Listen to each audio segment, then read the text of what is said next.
Alrighty, well hello everyone, how are you guys doing? And it's Tireless God bringing you this week's update, which is Harvest Heaven. In this week's update, we see a bunch of high-level seeds added to the game, some giving you experience and different skills, some with a certain uniqueness, and others to help you get different kinds of supplies around the game. 3 new allotment plants were added. The first that we will be going over is Snape Grass. At level 80, a player can plant this seed, which allows them to harvest their own Snape Grass. Normally, Snape Grass can only be attained through monster drops or their spawn points that are found throughout the game. At level 87, a player can plant Sunchoke seeds, which will give them the Sunchoke flowers. When these flowers are harvested, it will give a player farming experience as well as a little bit of strength experience that varies depending on their level. At level 93, a player can plant Flytrap seeds. Just like the Sunchoke plant where it gives additional experience, these Flytrap seeds when harvested will give thieving experience based off of the player's level. There was a new flower added, which was the Butterfly flower, which when harvested will give a player 1 to 3 ruby harvest, as well as a chance at having a Guthix butterfly come out, which when captured will give a player experience in their lowest skill. There are some new hops added as well, the first one being reeds, and reeds have a unique harvest to them as a player can get a variety of different items when harvesting. These items can be a toad egg sac, some swamp tar, and swamp lizards. When these toad egg sacs are open, it will provide a player with 15 toads, which then can be clicked on again to receive toad legs.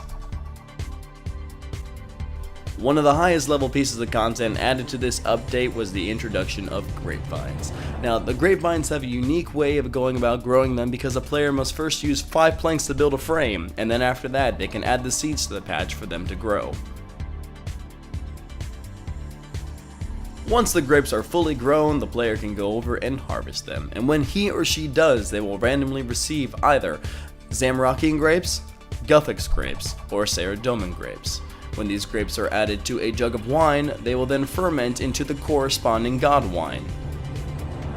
Once the player has the wines ready, they can get the corresponding god brews and then add the wines to them to create the Super Saradomin brew, the Super Zamorakian brew, and the Super Guthix Restore potion. There were 2 new bushes added to the game as well, the first one being the Barberry bush, and just like some previous plants, this one gives you some farming experience as well as some experience in another skill. This one, when the fruit is grabbed from the top, the player will receive agility experience as well as farming experience.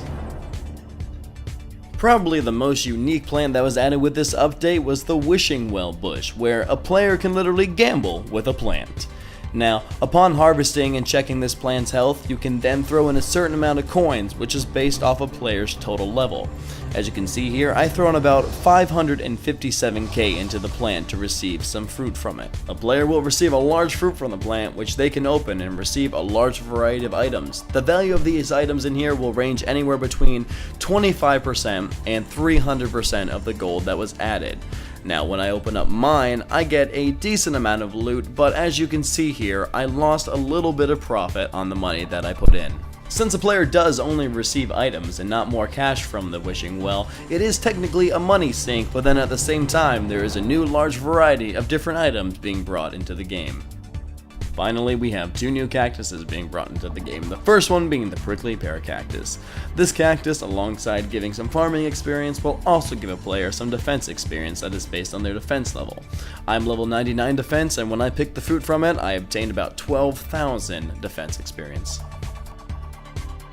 Finally, we have the Potato Cactus plant, which when harvested, you guessed it, gives you potato cactuses. Unlike before, where potato cactuses could either be picked up in their spawn points or dropped by monsters, a player can now grow them by themselves. I hope you all found this guide helpful, and good luck to all you high-level farmers out there.